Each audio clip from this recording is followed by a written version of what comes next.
So in short, this is who Mr. Beast collabs with, Tony's Chocolonely. As you can see here, this is the system that they have in place called the CLMRS.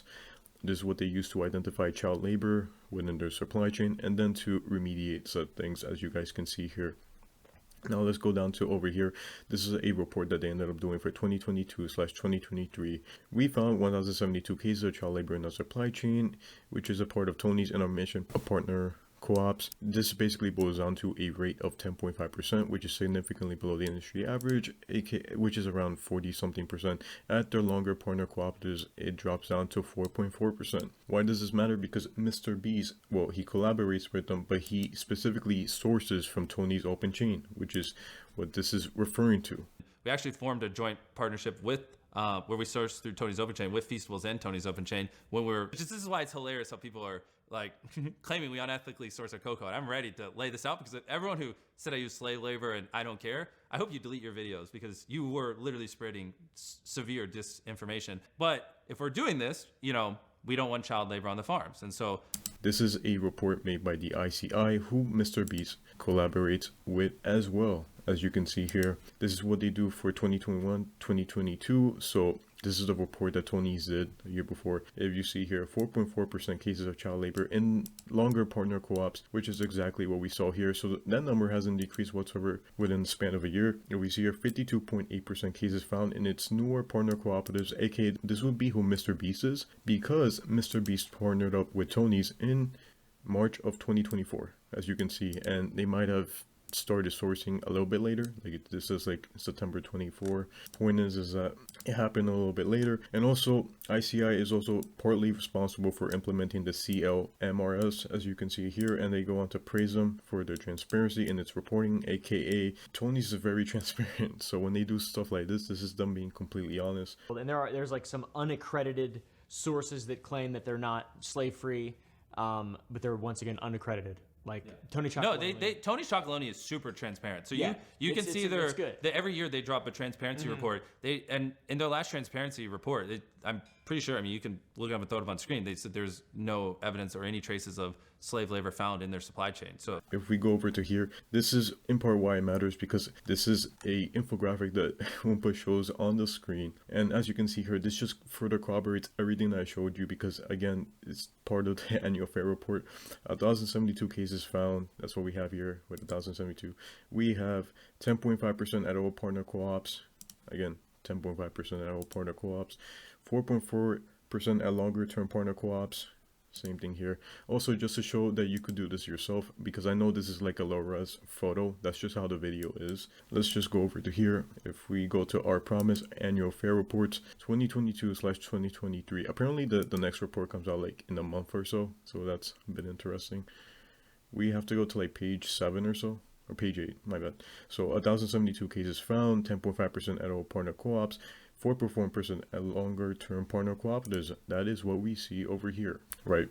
Now that we have that, also this is just further showcasing. This is specifically Tony's open chain, as you can see here from the URL. You can see it from some text that we have here. So if we go down, oh, we see something really familiar. So this is in part things that Mr. Beast mentioned within his video, like the living income reference price, aka what they used to pay higher wages over to the farmers and whatnot. This is the 4.4% thing, same thing that we see from our longer term partner cooperatives within the versus 46% industry average, aka this is exactly what we saw over here. And then let's just go on. By the way, this is just further corroboration and things like that. So Tony's, in the same way that Feastables has a collaboration with Tony's has a collaboration with Barry Callebaut. I'll just say that.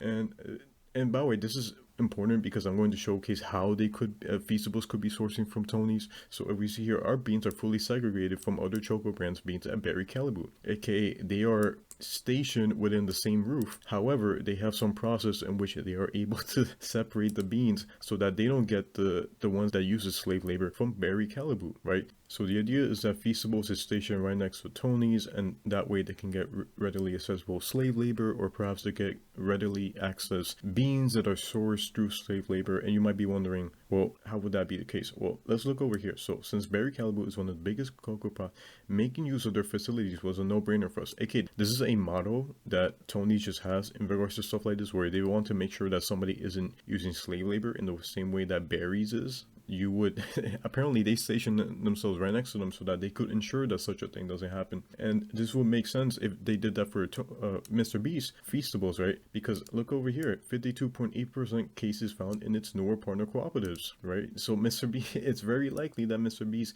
would fall prey to something like this, and then they would be stationed right there, right next to them. Now, I do want to mention something. So I have a video on fair trade certification. I want to do like a really quick tangent. It's completely possible that Mr. Beast could be using the defense that because they source from Tony's and Tony's is fair trade certified, as you can see here, then Mr. Beast themselves is fair trade certified, even though they don't show up on this list. I do partly just want to dispel something like that, so I move this over here. So this is Tony's Mission Allies and Tony's Open Chain Mission Allies. So let's look over here. So we have Aldi shows up here, and you have Ben and Jerry's who also shows up here. You also have Feastables. They show up here, and you can see they're like their latest partner co-op, so they will be again like the newer one. Now let's look at something interesting. You know who shows up on this fair trade certification list?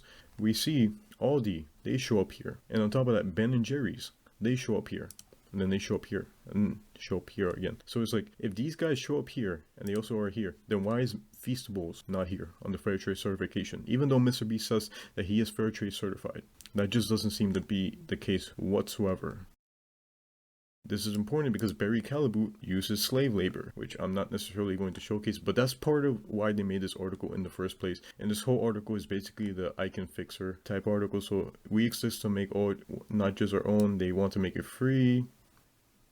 And then you see here, it's no secret that Barry Callebaut has come under fire in the past things. We, Tony, condemn negligence, aka they use slave labor. I'm not going to show anything further than that. That's just basically what it is. And then this is just further corroboration, like when they, of everything that I just showcased before. They say we have never found a case of modern slavery, but then they go on to here, but we do find instances of child labor occurring in our cocoa farms where we source our beans. We are 100% transparent about this, aka this is just like a very common thing within the industry. So again, it is completely possible that, again, they could be taking efforts to lessen the amount of slave labor, and specifically child slave labor, that there is within the industry. However, that doesn't change the fact that as it currently stands, they do in fact have slave labor within their supply chain. And this matters because Mr. Beast sources from Tony's. Not only does he source from them, but he also mentions that they are the gold standard. And bigger, the company that is the gold standard, that has been living and breathing this for the last 15 years, is Tony's Open Chain, or Tony's Chocolonely. Have you heard of them? Yes. Yeah, I mean, so if Tony's falls prey to something like this, then it just makes sense that Mr. Beast would as well, especially when you consider that he's the newer partner cooperatives. So 52.8%. Anyway, I think that's basically it that I just have to say. Thanks.